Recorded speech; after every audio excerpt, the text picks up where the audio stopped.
older individuals. They're coming, they're talking to you, and they're, well, they're wondering if you know enough.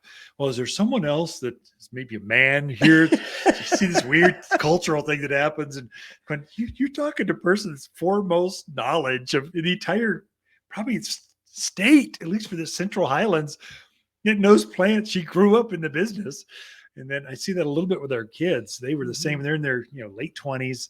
They've been in the business since they were in diapers. They know more than most gardeners, master gardeners know. And they're going, well, you're just too young. Give me someone else. I'm going, okay, whatever makes you comfortable, we're here for you. And I would say, in addition to that, our staff is very well educated, very knowledgeable. We got two of them that are three that are Arizona certified nursery people, which is a huge. That's hard to get. That's hard. There's 5 of us because you and I count too. Right. There's 5 of us. Most garden centers don't even have 1. Right. And we got 5. This is where the Latin name, the common name, how to design it into a landscape for the proper spacing, how it's going to grow, how it's going to look 1 year, 5 year, 10 year. It's intense. It's like the bar. If you're an attorney, it takes all day to actually take this test to be approved or not approved. And so it's just, Arizona certified nursery professional.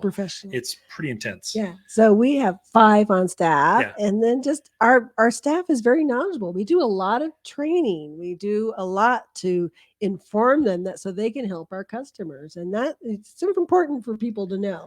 It's not just you and I that have all the knowledge. It's the staff. I mean, I'm the weak link in the whole place because I'm running. If electricity goes down, or attorneys need to or accountants are doing, or looking at supply chain and talking to vendors and what's going to come down the pipeline. I don't know what was delivered yesterday. They do. So they're more in tune with the rhythm day to day. I'm more the rhythm of the seasonality of stuff. So anyway, good point. And I don't even know where that came up with, but anyway, I'm glad I'm here working with you, and I respect your knowledge of what you bring to the table. I respect you too, dear. Well, thank you. So tell me, how do you respect me the most? Let's go deeper into this. I could have bet $100. Every man that's tuned in right now is wanting the same thing from his significant other, and we just want to know. Anyway, let's go to gardening. Yeah, women feel my pain on it. All right. So last week we talked about evergreen shrubs and how important they are to have those evergreens in your yard. This week we'll cover the trees. Okay, so perfect. The trees of winter. It's time. Yeah, so definitely those evergreen trees that fill the space that you need in the wintertime in your yard. So I kind of divided it into sections, and I thought I'd start with pines. Okay. Because right now we have some gorgeous Austrian pines in the yard. So if you're looking for a nice evergreen, get some good size to it, 35 feet, 15, 20 feet wide. Fast grower, I would say, of the pines, they're probably one of the fastest. Would you agree? If not the fast, you can get a couple of feet a year out of them. That's fast for any plant, but especially for evergreens. So that's the Austrian pine, also known as the Austrian black pine. Pinus nigrus. Right. Yep. Oh, very good, dear. You showed black your Latin. Pine. Latin says pine. Pinus is pine. Nigrus is black. Yep. Black pine. There's also the Bosnian pine, which they're all kind of cousins of each other. So a little bit shorter needle, not quite as big a tree. Right. Half size. And its maturity, but another really one that does well. And then my favorite, which is the Oregon green pine. Oh. And I love this one because it fits into those smaller yards. Gets maybe 15 feet tall, 5 to 8 feet wide.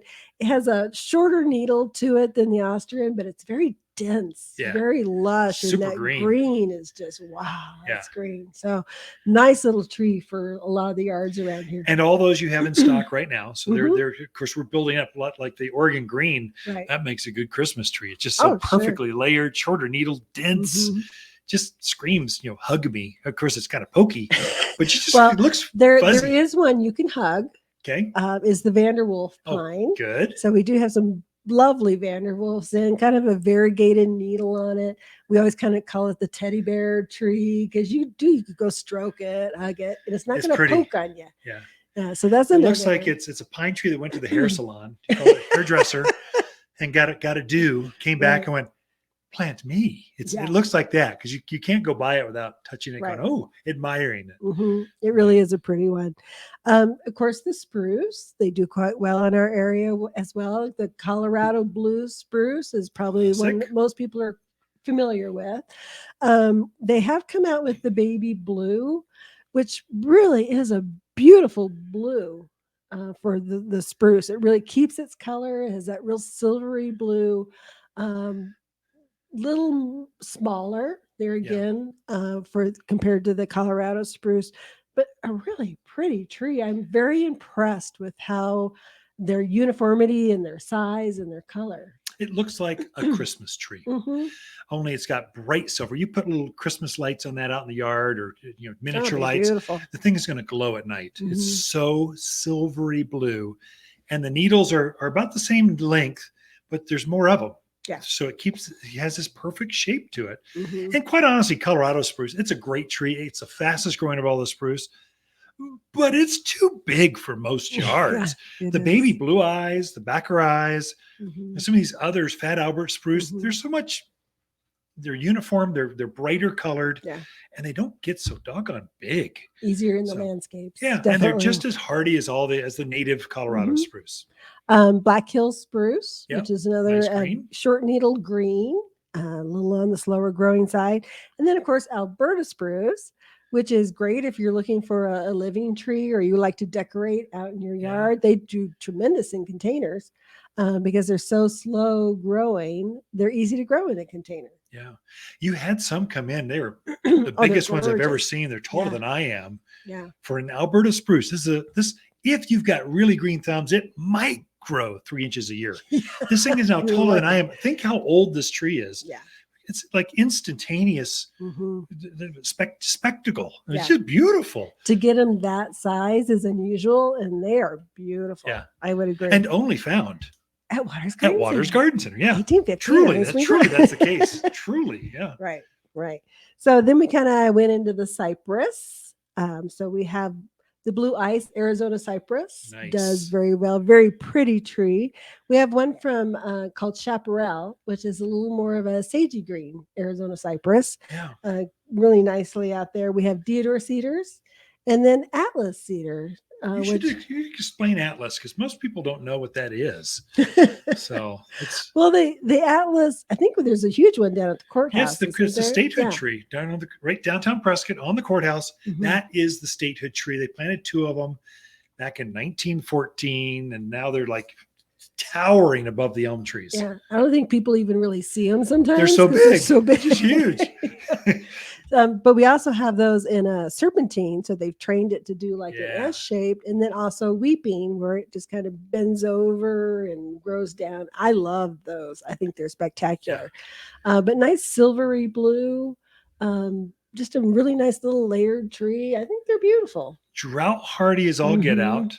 And I'm sure that the original tree was brought by Conestoga wagon from the East Coast, probably by 1914, by train from the East Coast. They brought them in and they planted it there, and it just kept going. So they're tough. Right. So, but all this, the Arizona cypress, that icy blue, the bright silver blue, so pretty. That is the prettiest native you could plant out there. Yeah. That's so robust, that's this bright colored. So all those can be planted now. In fact, you have your best selection of evergreens you can plant right now. Yeah. It doesn't spring. We won't have this many evergreens that you can plant because it's time to put them in the ground. And so we've dedicated more space. We can get more of them this time of year. Right. Thank you, Lisa. Out of time, just like that. A list of 10 evergreens, and there we go. Ken and Lisa Lane, the Mountain Gardeners, and talking about evergreen trees. Be right back.